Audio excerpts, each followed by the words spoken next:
The week before Thanksgiving, it's easy to feel a little scattered for teachers and students. It can be nice to take a break from your main unit and focus on some activities that still promote ELA skills, but give kids something freshly engaging to focus on.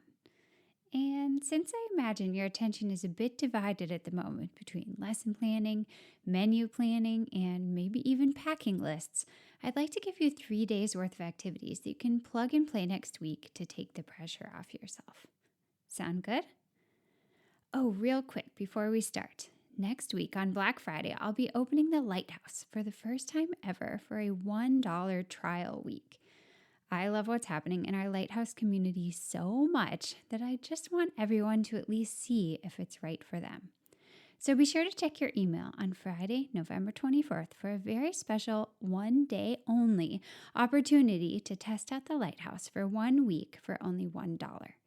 If you've been on the fence these last few years, this is your chance to join over 700 other individual teachers, many school departments, and even one entire school district inside, and see what it's like to have a full-time curriculum writer on your team.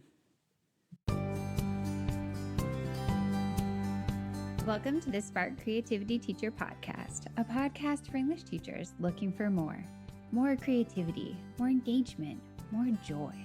And no more scripted curriculum, lesson planning ruts, or boring book lists. I'm Betsy Potash, and I'm honored you're trusting me to help.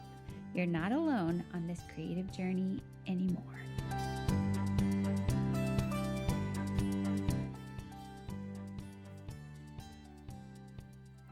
Okay, so let's start with a super simple idea first. November is Native American Heritage Month. Do you have your new display up featuring Native American writers, poets, and creators?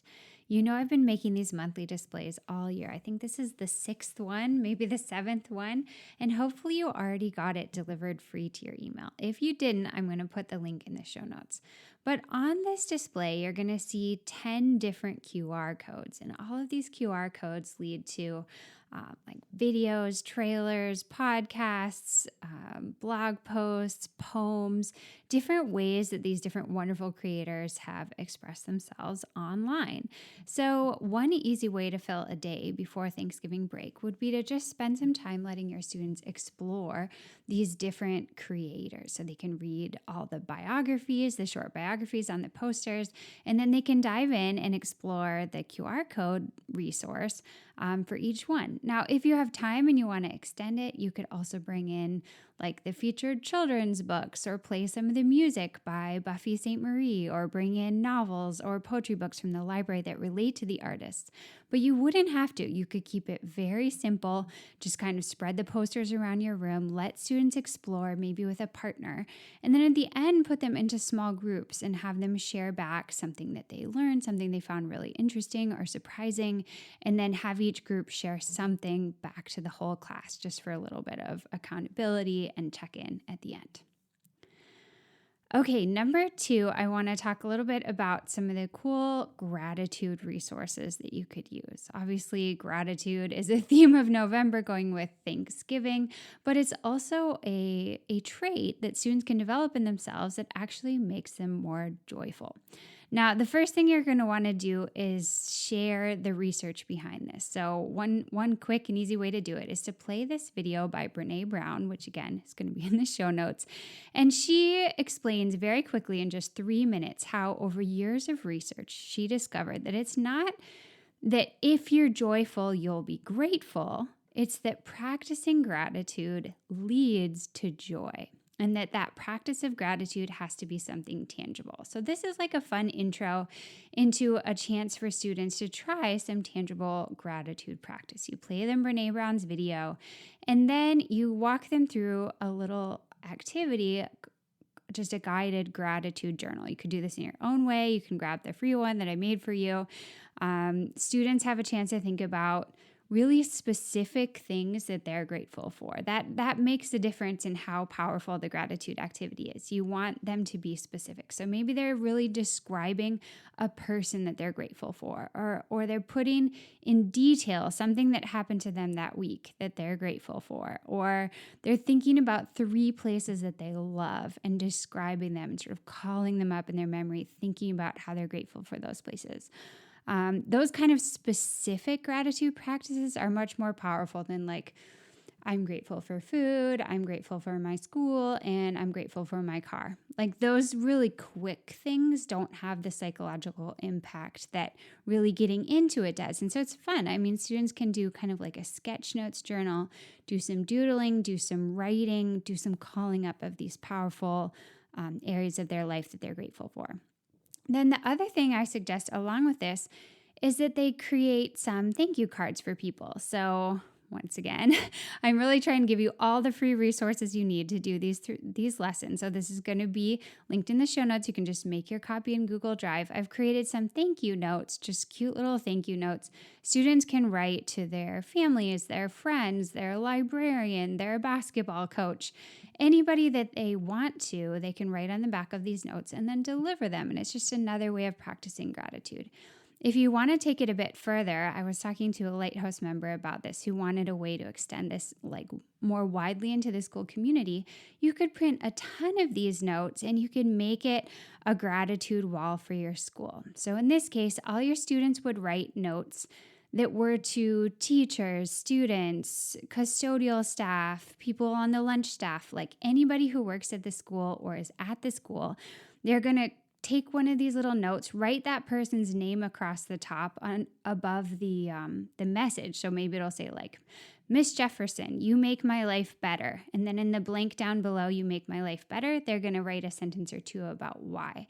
So if you get all your students to do that and tape them up on a wall in your school, it's already going to be noticeable. But then bring students out at a table at lunch 1 or 2 days in that last week before Thanksgiving with a bunch more of these notes and markers and tape, and invite the community. Have people write notes. It just takes like 30 seconds, and you can probably pretty quickly cover a huge wall at your school with these gratitude notes. And I think it will really help send everybody off to break in a better mood, right? They'll be practicing gratitude, and then people will see their names on the wall, and it will make them feel better.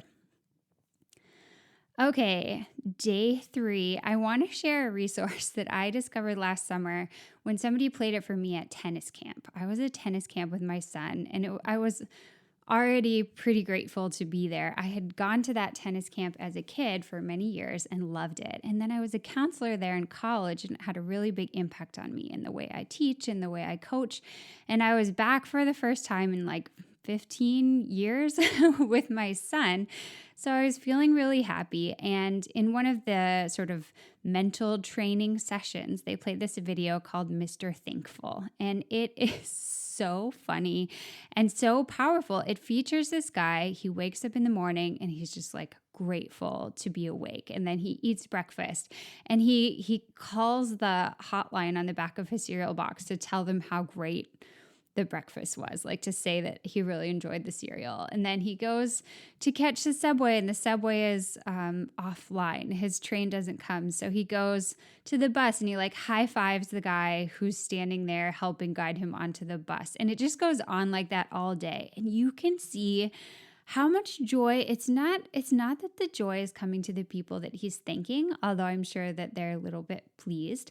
But the obvious focus is on the joy that it brings to him. Like his day is so much better because everything he sees, every person he sees, he's thinking about what they're doing for him, and he's grateful for it. And it's really, it's such a short video, but for me, it was so impactful and just fun. So I think it would be a great hit in your class. I think, watch it for yourself and see what you think. It's like a 2-minute video. You have to make sure it's right for you and your class. But for me, I think it's a great lead into this last activity I have, which is the gratitude poetry activity. And I've been talking about this for a couple years.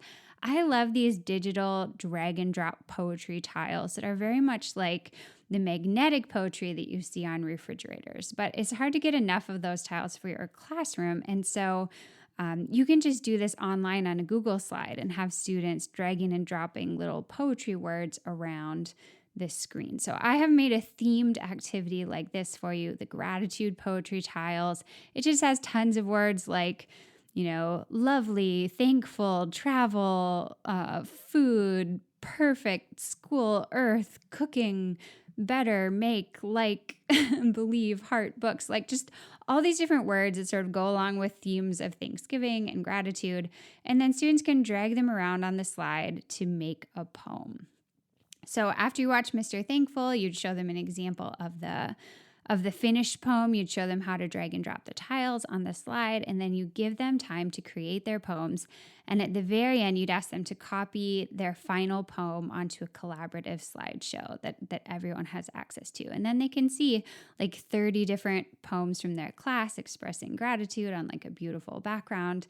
And if you want to, you can print those poems and put them up on your wall, or put them up maybe out by the gratitude wall that you created on the second day, if your students are willing to have them publicly displayed.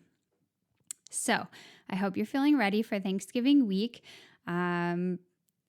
These are just 3 ideas for lessons. You can mix and match them. You can just take one, anything that works for you. Remember, all the free resources are available in the show notes, so I hope you will check those out. Thanks so much for joining me today to talk about lesson plans for the week before Thanksgiving break. And remember, on Black Friday, I'm going to be opening up the Lighthouse for a special $1 1-week trial, so you can get in there and see if it's right for you.